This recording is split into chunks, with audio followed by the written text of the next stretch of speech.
Today is February 1st, 2020. I am Julie Hankinson, and I have questions with the numbers. I'm looking at a live chart for it's a live coronavirus map tracker, and it's telling me confirmed cases 11,374, total death 259, and total recovered 252. I've been reading Lancet articles on the dates that the first original case was discovered, which was December 1st, not the December 27th, whenever it went public officially. I keep reading all the contamination numbers and how virulent it is. And the thing is, we are totally dependent on the numbers that are coming out of China. So these are not peer-reviewed articles that I am reading in the Lancet. These medical articles that I'm reading about the fact that the coronavirus, it actually is more virulent and more deadly to the male of the population. This is based on the initial review of 40 cases that came out of China.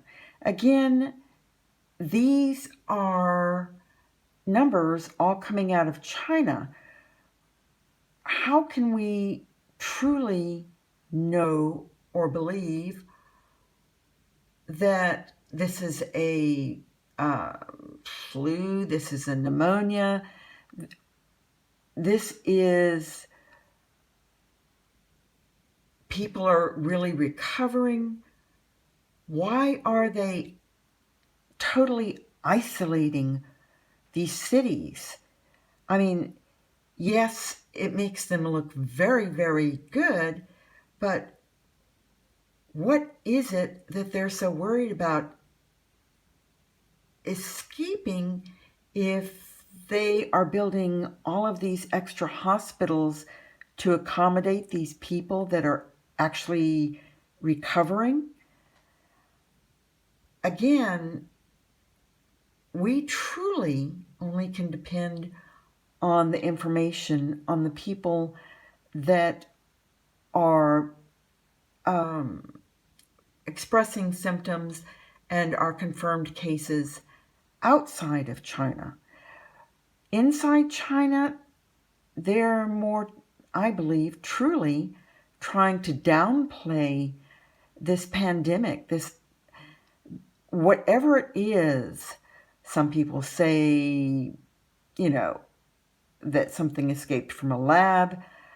I'm just saying that the original cases did not, if we're to believe the information that is coming out in the Lancet and in these articles, that they did not originate in the wet market.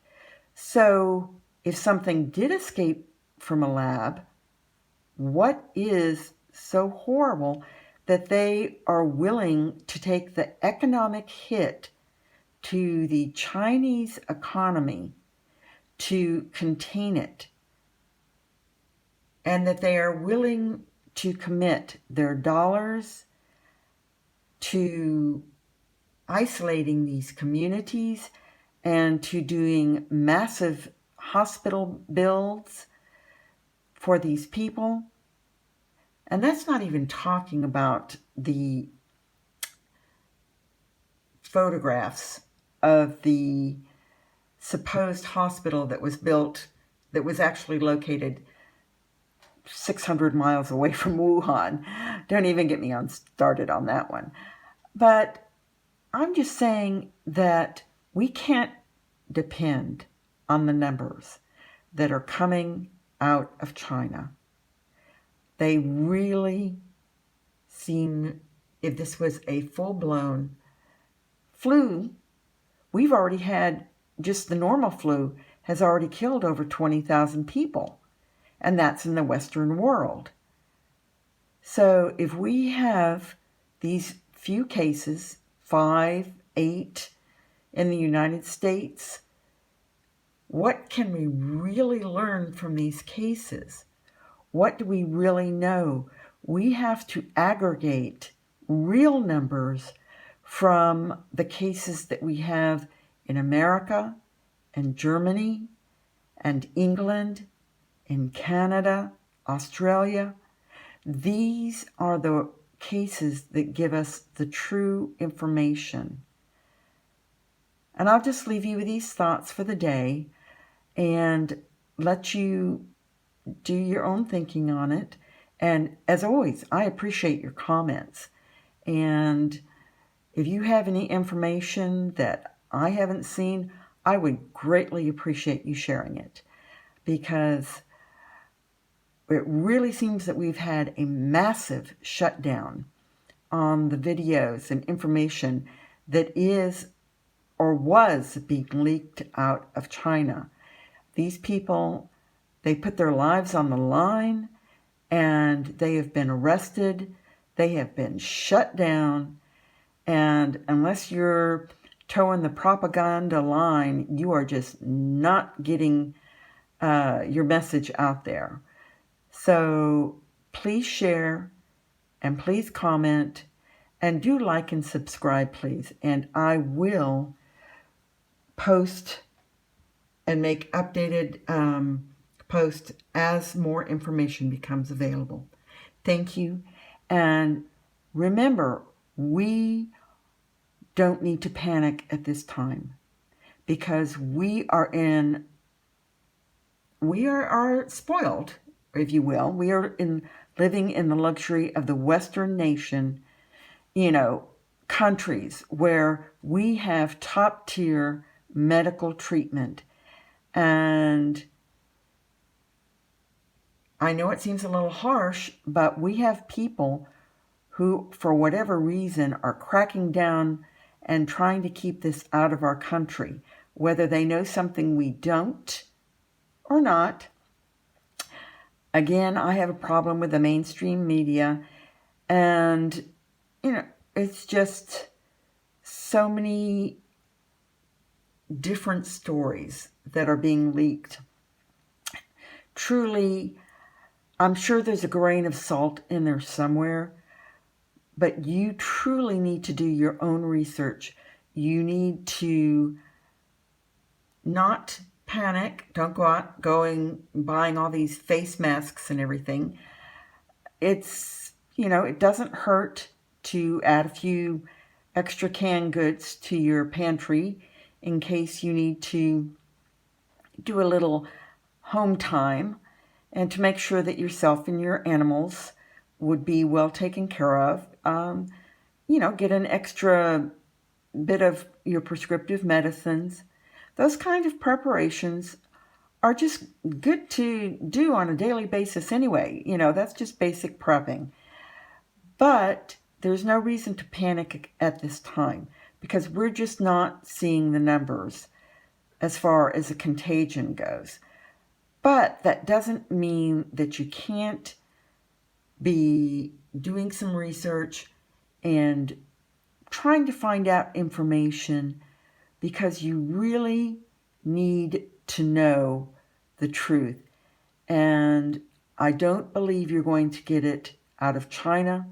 I don't believe you're even going to get it out of our mainstream media.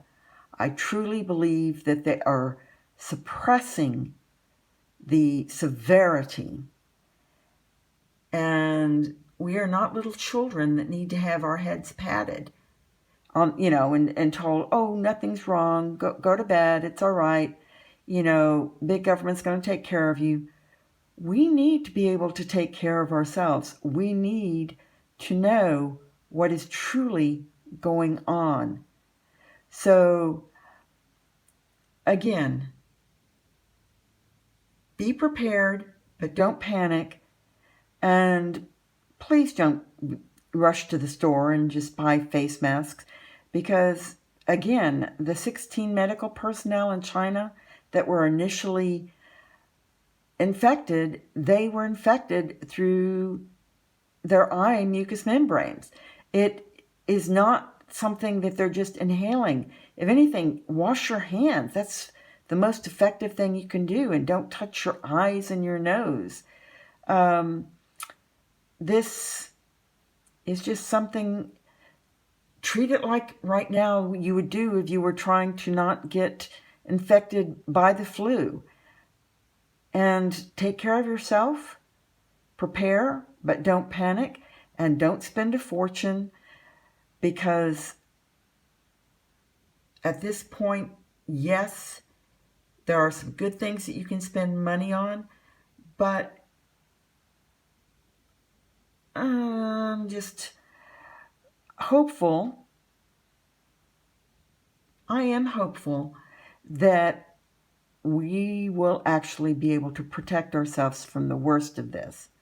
So take care of yourself, and y'all, I will talk to you as soon as I have more updated information.